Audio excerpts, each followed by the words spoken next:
अंश आणि छेदामध्ये फक्त गुणाकाराची प्रक्रिया असेल तरच आपण काटाकाटी करू शकतो। गुणाकाराव्यतिरिक्त इतर कोणतीही प्रक्रिया असेल तर आपल्याला काटाकाटी करता येत नाही। उदाहरण मी नेहमी काय देत असतो, तर गंगारामची बायको जर गोदाबाई तर गोदाबाईचा नवरा गंगारामच, हे लक्षात ठेवा, विचार करायची गरज नाही। हा प्रश्न बहुधा बऱ्याच वेळा परीक्षांना विचारला गेलेला आहे। आता इथं घातांकाचे नियम जे तुम्हाला दिले आहेत ना, ते नाही, थोडं इथं लॉजिक वापरावं लागतं।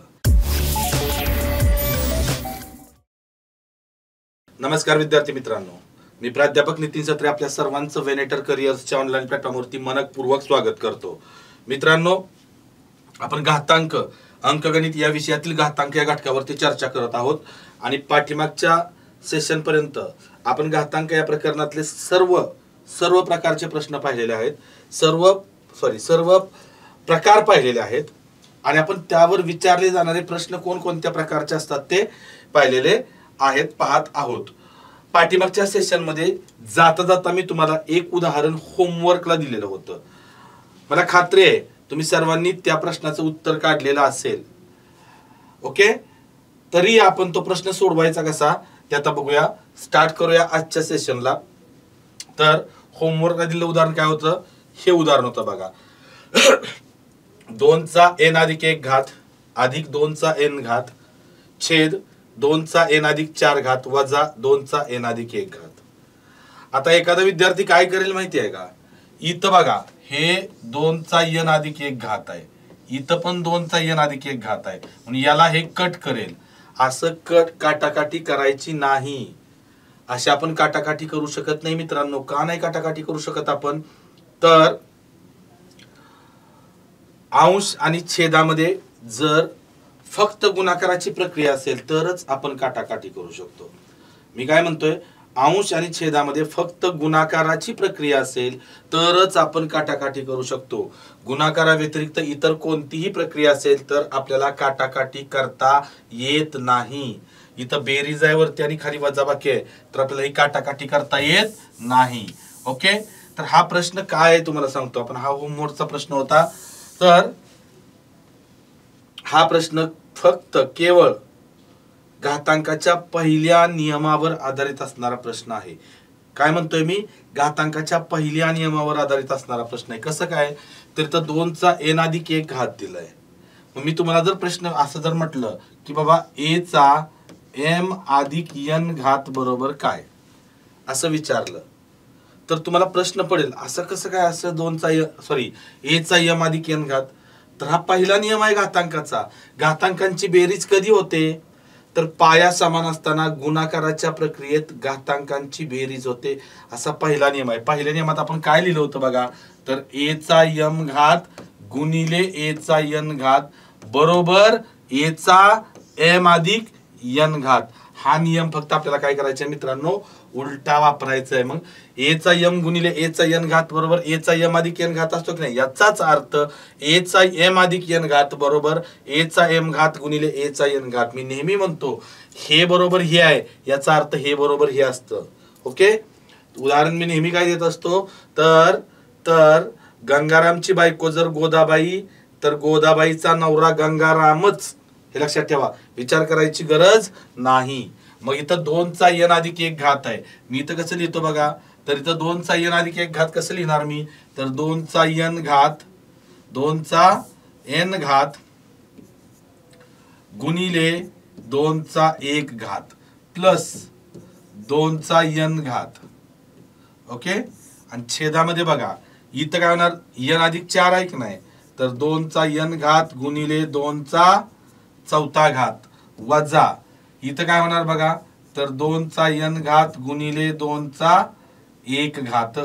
ओके, आता मी काय करतो याच्यात एक गोष्ट लक्षात घ्या की याच्यामध्ये मी ना की 2 चा n घात बघा, इथं 2 चा n घात बरोबर मी x मानतो। 2 च्या n घाताची किंमत काय करतो मी, इथं x मानतो, x। मग इथं काय झालं, x गुणिले 2 चा 1 घात म्हणजे 2 प्लस 2 चा n घात म्हणजेच x छेदामध्ये इथं 2 चा n घात म्हणजे x गुणिले 2चा चौथा घात बघा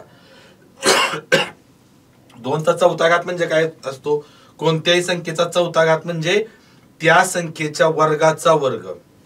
2चा वर्ग 4, 4चा वर्ग 16 मायनस इथं बघा 2चा n घात म्हणजे x गुणिले 2.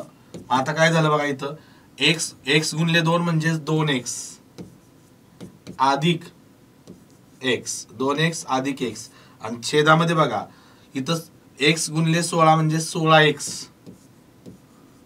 वजा x गुणिले 2 म्हणजे 2x. आता बघा 2x आणि x किती झालं 3x आणि 16x मधनं 2x केलं किती राहिलं 14x. आता x गुणिले 3 आहे तर 3 गुणिले x आणि 14 गुणिले x आहे, गुणाकार आहे की नाही, तर तुम्ही या x ला हा x कट करू शकता. तर आपलं उत्तर काय आलं मित्रांनो 3/14. याचं उत्तर काय आलं या प्रश्नाचं 3/14 3/14 म्हणजेच पर्याय क्रमांक 2. पर्याय क्रमांक 2 हे आपलं अंतिम उत्तर आलं.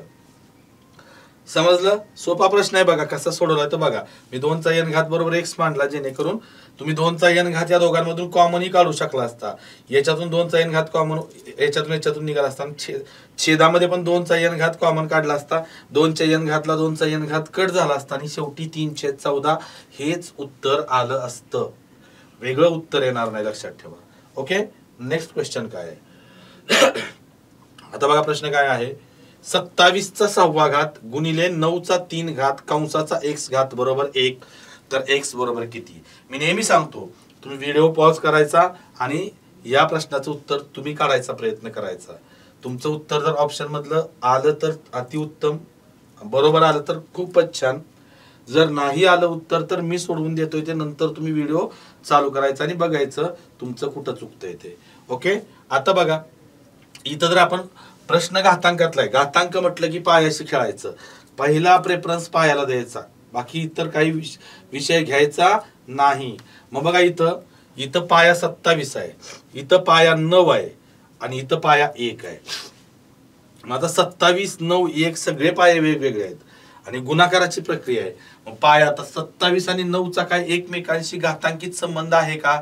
हो आहे. तर काय संबंध आहे बघा, तर 27 लक्षात घ्या 27 म्हणजेच 3चा घन असतो आणि 9 म्हणजेच 3चा वर्ग असतो. इथं पाया 3 आणि इथं पाया 3 बघा, म्हणजे तुम्हाला इथं पाये समान करता येतील, नाही असं नाही. इथं 27चा 6वा आहे तर मी काय लिहितो 27च्या ऐवजी 3चा 3रा घात आणि त्याचा 6वा घात. ओके, इथं 9 म्हणजेच काय आहे बघा गुणिले 9 म्हणजे 3चा वर्ग आणि त्याचा काय आहे 3रा घात आणि त्याचा पुन्हा काय आहे तर त्याचा काय आहे पुन्हा बघा x घात बरोबर 1. मी थोड्या वेळा पुरतं इथं एकच लिहितो. इथं 1 असतं, इथं मुलं चुकतात, इथं मुलं फसतात, लक्षात घ्या मी सांगतो तुम्हाला. आता इथं 3चा काय झाला 6त्रिक 18 घात गुणिले इथं बघा 3चा काय झाला 3 दुने 6, 6 गुणिले x म्हणजे 6x घात. ओके बरोबर. आता इथं एकच आहे. आता एक गोष्ट इथं पाय 3 इथला पाया समान झाला इथं 1 आला.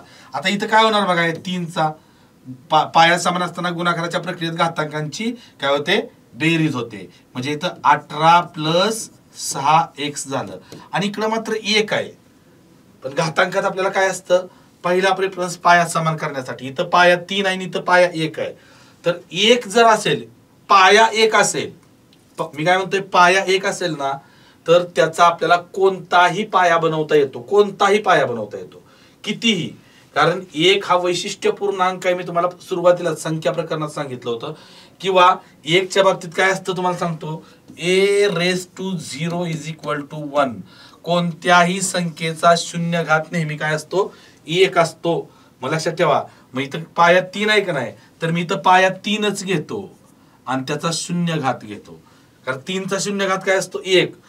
किंमत बदलली नाही, मी फक्त काय केलं 1 जर असलं ना 1च्या बाबतीत कोणाचाही शून्य घात 1, इथं 4 पाय असते तर मी 4चा शून्य घात घेतला असता. हे लक्षात आलं तुमच्या. आता दोन्ही बाजूचे पाये समान झाले ना, या पायाला हा पाया कट झाला म्हणजे 18 + 6x बरोबर काय झालं 0 झालं. बघा काय झालं इथं तर 18 अधिक 6x, 18 अधिक 6x बरोबर 0. हे अधिक 18, हे अधिक 18 तिकडे गेल्यानंतर काय होणार, 6x बरोबर 0 वजा 18. बरोबर, अधिक 18 तिकडे वजा होणार, म्हणजे या बाजूला काय राहिलं, वजा 18. हे गुणिले 6 तिकडे गेल्यानंतर काय होणार, भागिले 6. 6 एक्के 6, 6 त्रिक 18. तर x बरोबर किती आला मित्रांनो, -3 आलं. x ची किंमत किती आली, -3, म्हणजेच पर्याय क्रमांक 3. पर्याय क्रमांक 3 हे त्याचं उत्तर आलं. पुढचा प्रश्न तुमच्या स्क्रीनवर हा आहे. काय प्रश्न आहे बघा, 1/5 चा 3y घात बरोबर 0.008 असेल तर 0.25 चा 1/y घात किती. बघा आता 0.25 चा 1/y घात विचारलाय बरं का, तुम्हाला y ची किंमत नाही विचारली. इथं तुम्हाला फायनली क्वेश्चन मध्ये y ची किंमत काय किंवा y बरोबर प्रश्नचिन्ह असा प्रश्न विचारलेला नाही. मग प्रश्न आपल्याला काय विचारलाय, तर 0.25 चा 1/y घात किती. मग त्यासाठी आपल्याला y ची किंमत काढावी लागते, आणि y ची किंमत जी आपण काढू तेच उत्तर असतं असं नाही. ते उत्तर का, तर y ची किंमत जी येईल ती किंमत इथं ठेवायची आपल्याला. 0.25 चा 1/y घात काढताना ती किंमत इथं आपल्याला ठेवायची आहे. मग इथं काय दिलंय बघा, 1/5 चा 3y घात बरोबर 0.008. आता हा साधा पूर्णांक दिलाय आणि हा दिलेला आहे दशांश अपूर्णांक. बघा, एक साधा पूर्णांक दिलाय आणि एक दशांश अपूर्णांक. आपल्याला दशांश अपूर्णांकाचे घात आपल्याला माहित आहेत. बरोबर, आता 1/5 बघा, हे 1/5 चाच अर्थ काय होतो, 1/5 जर भाग दिला आपण तर 5 एक्के 5, 5 0 0 उरले किती 1. इथं घेतला पॉइंट, इथं घेतले 0, 5 दुने 10. म्हणजे बघा इथं 1/5 ची किंमत किती आली, 0.5 सॉरी 0.2 आली. ओके, 1/5 बरोबर 0.2 ही किंमत येते की नाही, ती मी फक्त इथं ठेवतो. 1/5 ची किंमत किती आली, 0.2, आणि त्याचा किती आला, 3y घात बरोबर काय दिले त्यांनी, 0.008. आता 2 चा आणि 8 चा काही घातांकित संबंध आहे का हो. प्रश्न घातांकातला, घातांकातला प्रश्न म्हटलं की पहिल्या डोक्यात काय ठेवायचं, घातांक म्हटलं की पायाशी खेळायचं आहे. मग 2 चा आणि 8 चा काही घातांकित संबंध आहे का, हो आहे. काय घातांकित संबंध आहे, तर 8 हा 2 चा तिसरा घात आहे. बरोबर की नाही. मग मी इथं 8 च्या ऐवजी काय 0.8 च्या 0.008 आहे की नाही इथं, तर हे 0.2 चा तिसरा घात. बघा 0.2 चा जर तिसरा घात केला मी, 0.2 गुणिले 0.2 गुणिले 0.2, 2 दुने 4, 4 दुने 8, टिकली नंतर किती घर आहेत, 3 घर आहेत. इथं एकच आहे, 2 कमी पडतायत. बघा आलं काय याचं उत्तर, किती आलं, 0.008. 0.008 म्हणजे 0.2 चा तिसरा घात आहे. आणि इथं बघा 0.2 चा काय आहे, 3y घात. दोन्ही बाजूचे बरोबर चिन्हाच्या दोन्ही बाजूचे पाये समान झाले ना, तर पायाला पाया कट करा, म्हणजेच काय आलं बघा इथं, 3y बरोबर 3. इथला घात 3y आणि इथला घात 3. मग हे गुणिले 3 इकडे भागिले 3 जाणार. मग y बरोबर 3/3 बरोबर 1. तर y ची किंमत किती आली मित्रांनो, 1 आली. आता इथं ऑप्शन मध्ये जर 1 दिला असतं चुकून, हा परीक्षेला प्रश्न विचारला होता आणि त्यांनी ऑप्शन मध्ये 1 दिलेलं नव्हतं, पण जर 1 ऑप्शन मध्ये दिला असतं तर तुम्ही त्या 1 लाच क्लिक केलं असतं किंवा 1 लाच तुम्ही काळ केलं असतं. का, तर y ची किंमत 1 आली.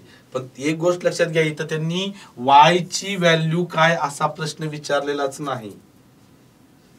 y ची किंमत विचारलीच नाही त्यांनी. मग त्यांनी प्रश्न काय विचारलाय बघा इथं, तर प्रश्न असा विचारलाय की 0.25 चा 1/y घात बरोबर किती. ही तर y ची किंमत ठेवायची आहे.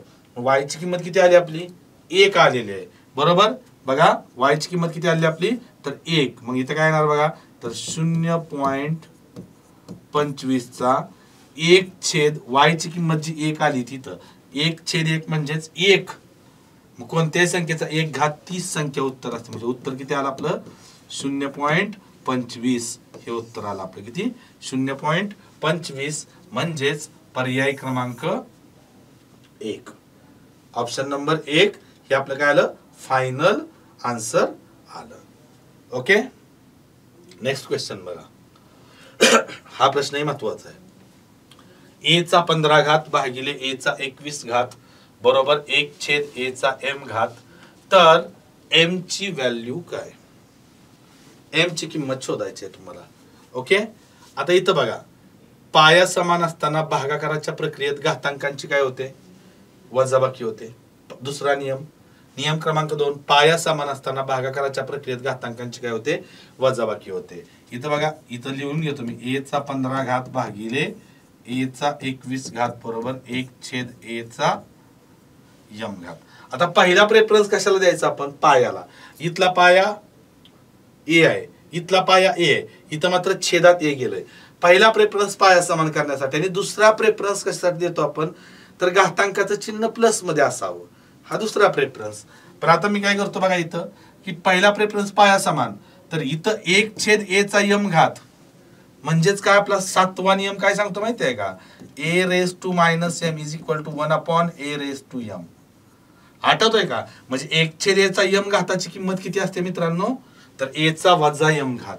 म्हणजे इथं काय आलं?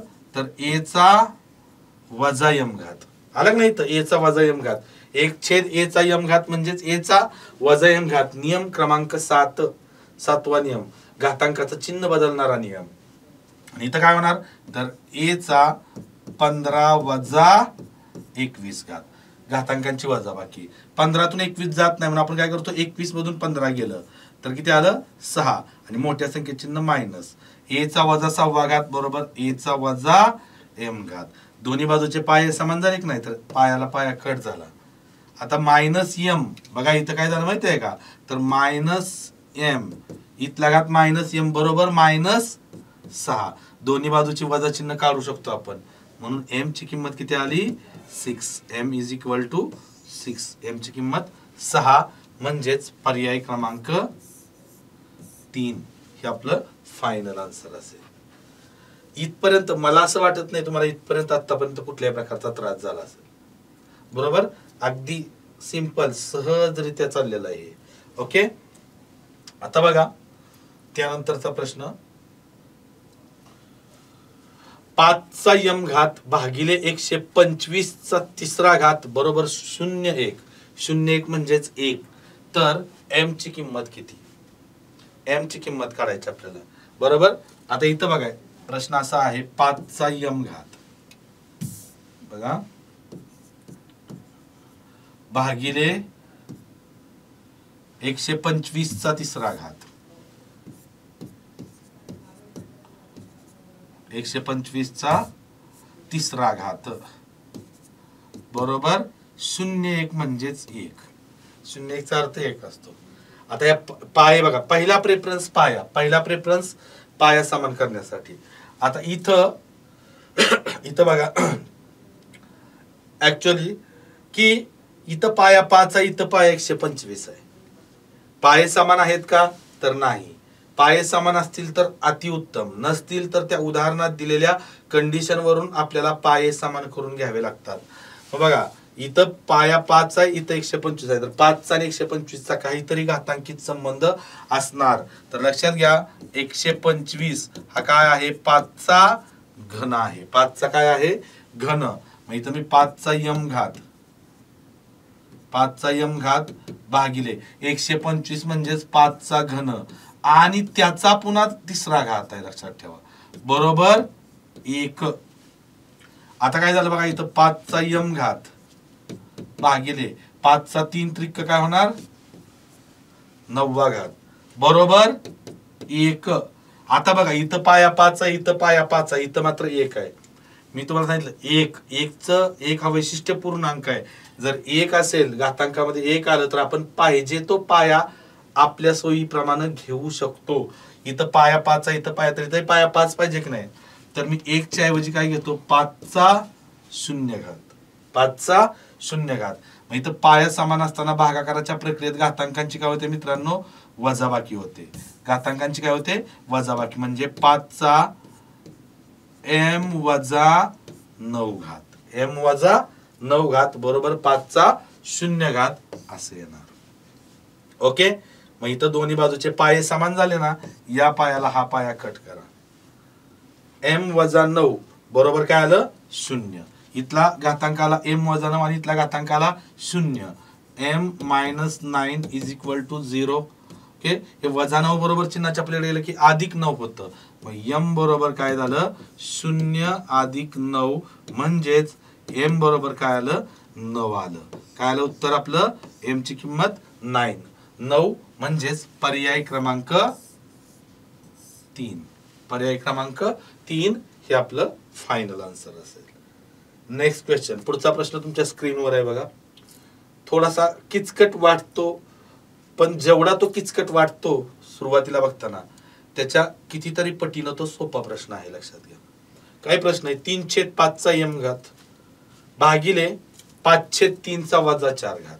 बघा 3/5 चा m घात भागिले 5/3 चा वजा 4 घात बरोबर 9/25. तर m बरोबर किती, m बरोबर किती असा प्रश्न आहे.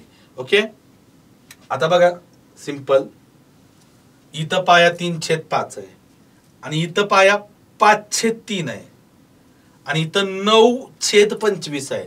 आता लक्षात घ्या, 9 म्हणजे 3 चा वर्ग आणि 25 म्हणजे 5 चा वर्ग. म्हणजे हा 3 चा वर्ग आहे आणि हा 5 चा वर्ग आहे. म्हणजे वरती आपण 3 करू शकतो आणि खाली आपण 5 करू शकतो. पाय 3 5 म्हणजे इथं 3 आणि 5 आहे. इथं मात्र उलट आहे. इथं मात्र काय आहे, उलट आहे. 5/3 आहे. हा खालचा 5 इथं वरती गेला, वरचा 3 खाली आला. इथं आपण वर 3 करू शकतो. म्हणजे हे 3 आहे इथं 3 येऊ शकतं, हे 5 आहे इथं 5 येऊ शकतं. का तर या दोन गोष्टी आपल्याला माहिती आहेत. कोणत्या, या दोन गोष्टी. ओके, 9/25 च्या बाबतीत म्हणजे पहिला प्रेफरन्स, पहिलं प्राधान्य कशाला द्यायचं आहे, पायाला द्यायचं आहे. पाया समान असलं गरजेचं आहे. मग आता बघा, हे 3/5 चा मी आहे असं लिहून घेतो. 3/5 चा m घात भागिले, आता हे 5/3 च जर मी 3/5 केलं तर आपण नियम शिकलोय, त्यामध्ये नियम क्रमांक 8 शेवटचा नियम. आपण काय केलं, एखाद्या अपूर्णांकाला उलटा केला तर त्याच्या घातांकाचं चिन्ह बदलतं. म्हणजे 5/3 च जर मी 3/5 केलं, 3/5 केलं तर -4 च काय होणार, +4. ओके, तर इथं दोन्ही गोष्टी आपल्या साधल्या. एकतर पाये समान झाले आणि घातांकाचं चिन्ह ही प्लस मध्ये आलं.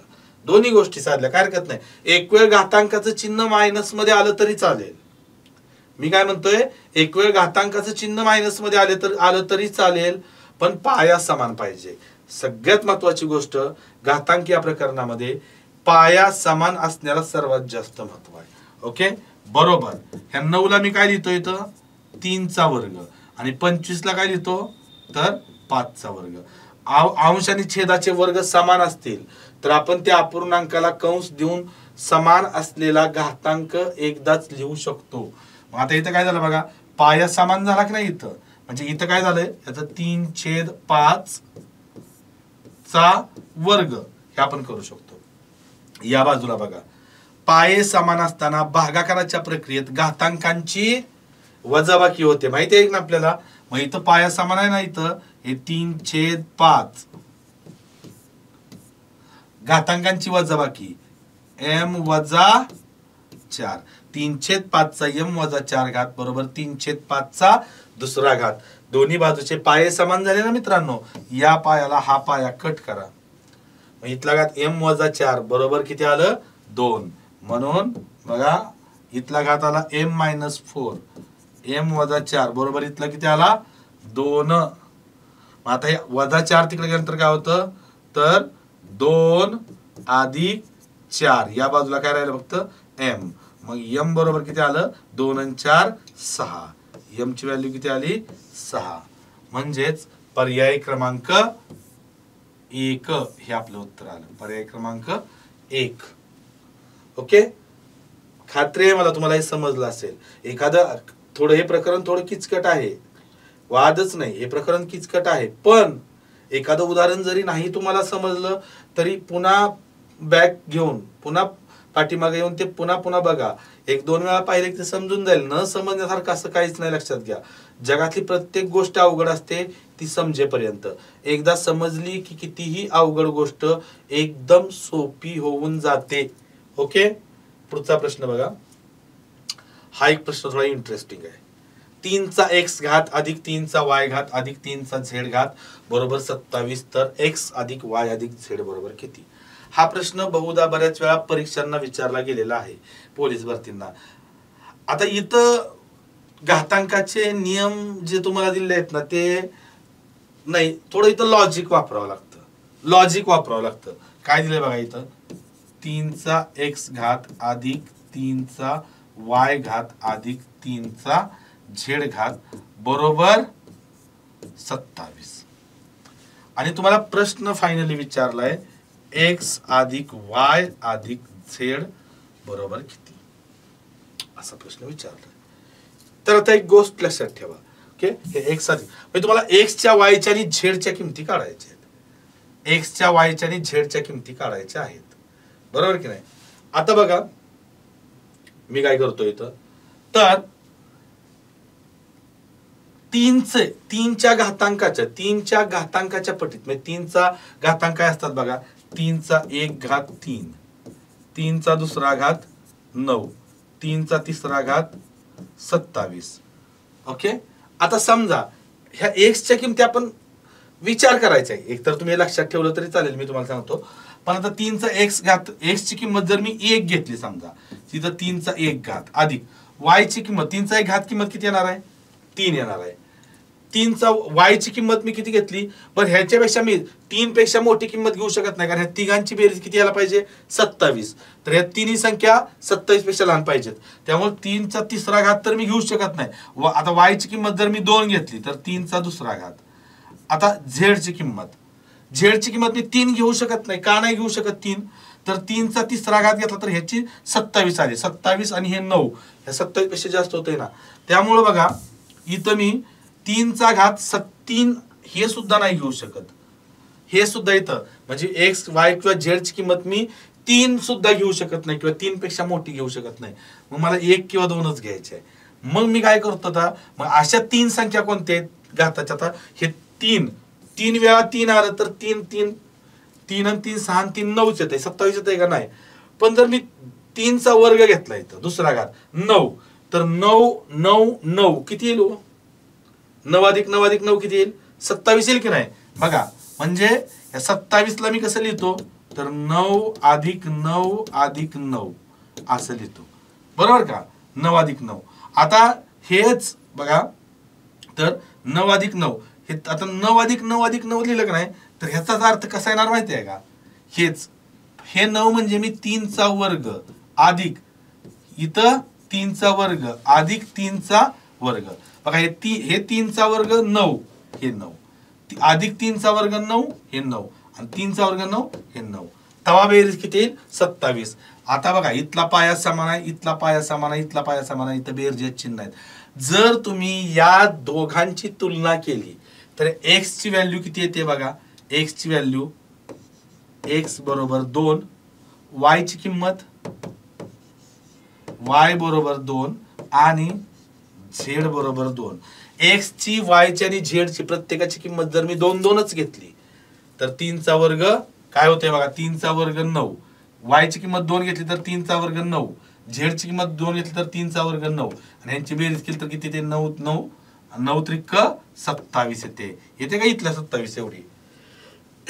याच्यातून एक गोष्ट आपल्या लक्षात येते, x y आणि z च्या किमती किती आहेत, 2 2 2च आहेत. मग तुम्हाला फायनली एक्झाम प्रश्न काय विचारलाय, तर x अधिक y अधिक z बरोबर किती, तर x अधिक y अधिक z बरोबर 2 अधिक 2 अधिक 2 बरोबर 6. उत्तर किती येणार मित्रांनो, 6. x अधिक y अधिक z ची किंमत किती येणार, 6. पर्याय क्रमांक 4. Okay, next question. 5चा 2x अधिक 3 घात गुणिले 5चा 3 वजा 2x घात बरोबर 5चा 3m वजा 12 घात, तर m बरोबर किती. m ची किंमत विचारली. आता बघा मित्रांनो, इथं पाया 5 आहे, इथं पाया 5 आहे, इथं पाया 5 आहे. आता या उदाहरणामध्ये पाये ऑलरेडी समान दिलेले आहेत. आपल्याला काय माहितीये, पाये समान असतील तर अतिउत्तम, अतिउत्तम. पाये समान असतील तर एकदम छान. पण जर पाये समान नसतील तर आपल्याला पाये समान करून घ्यावे लागतात. इथं ऑलरेडी पाये समान दिलेत, आपल्याला पाये समान करायची आपल्यावरती वेळ येत नाही. बरोबर. मग आता काय करावं लागतं बघा, एक बरोबर चिन्हाच्या या बाजूचा विचार करा. पाया समान असताना गुणाकाराच्या प्रक्रियेत घातांकांची काय होते मित्रांनो, बेरीज होते. पाया समान असताना गुणाकाराच्या प्रक्रियेत घातांकांची काय होते, बेरीज होते. मग इथं 5चा काय होणार बघा, 5चा पाये समान आहेत, या दोघांची बेरीज होणार. तर काय होणार, 2x अधिक 3, 2x अधिक 3 प्लस 3 वजा 2x एवढा घात. बरोबर इकडे काय आलं माहिती आहे का, तर 5चा 3m वजा 12 घात. बरोबर की नाही. आता बघा हे अधिक 2x ला हे वजा 2x कट झालं, 3 आणि 3 किती झालं 6, म्हणजेच 5चा 6वा घात बरोबर 5चा 3m वजा 12 घात, 3m वजा 12 घात. बघा दोन्ही बाजूचे पाये समान झाले, इथला पाया 5, इथला पाया 5, दोन्ही बाजूचे पाये समान झाले. तर या पायाला हा पाया कट करून टाका, म्हणजे इथला घात राहिला 6 आणि इथला घात काय राहिला 3m वजा 12. ह्याच्यात आपल्याला काय काय करता येतं, तर 3m वजा 12, 3m वजा 12 बरोबर काय आलं इकडं 6, बरोबर 6. हे वजा 12 तिकडे गेलं काय होतं, अधिक 12 होतं. बरोबर 6 आणि 12 किती आलं 18. या बाजूला काय काय राहिलं फक्त इथं 3m. आता हे लक्षात घ्या 3mच आहे, तर m ची किंमत काढायची आहे. m बरोबर गुणले 3 इकडे भागिले 3 होतं, 18 भागिले 3, मग 3 एके 3 आणि 3 सक्क 18. m ची व्हॅल्यू किती आली मित्रांनो, m बरोबर 6. m ची किंमत किती आली 6, म्हणजेच पर्याय क्रमांक 4, पर्याय क्रमांक 4. ओके. तर समजलं असेल हा मित्रांनो. अशा पद्धतीनं आपण इथं घातांक हे प्रकरण पूर्ण केलेलं आहे. घातांक हे प्रकरण आपण इथं पूर्ण केलंय. अतिशय महत्वाचं प्रकरण आहे, किचकट वाटणारं. जेवढ्या जास्तीत जास्त सोप्या भाषेत मला सांगता येईल तेवढ्या सोप्या भाषेत सांगण्याचा मी प्रयत्न केलेला आहे. त्यातूनही तुम्हाला एखादा पॉइंट समजला नसेल, लक्षात आला नसेल, शिकवण्यात माझ्या काय आणखी इम्प्रूव्हमेंट करायची असेल तरी तुम्ही मला कमेंट करू शकता, कमेंट करू शकता.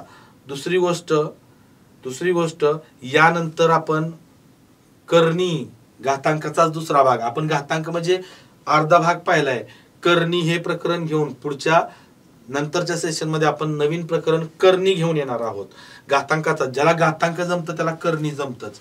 घातांक आणि करणी हे अगदी किचकट प्रकरणांपैकी प्रकरण मानली जातात. तर करणी प्रकरण घेऊन आपण पुन्हा पुढच्या सेशन मध्ये भेटणार आहोत. जाण्यापूर्वी तुम्हाला महत्त्वाची सूचना देतो, जर तुम्ही आपला हा वेनेटर करिअरचा चॅनल सबस्क्राईब केला नसेल तर मित्रांनो चॅनल सबस्क्राईब करा आणि बेल आयकॉन दाबा, जेणेकरून प्रत्येक व्हिडिओचं नोटिफिकेशन तुम्हाला तुमच्या मोबाईलवरती मिळून जाईल. ओके. आजच्या सेशनमध्ये आपण इथंच थांबतोय. धन्यवाद. Thank you so much.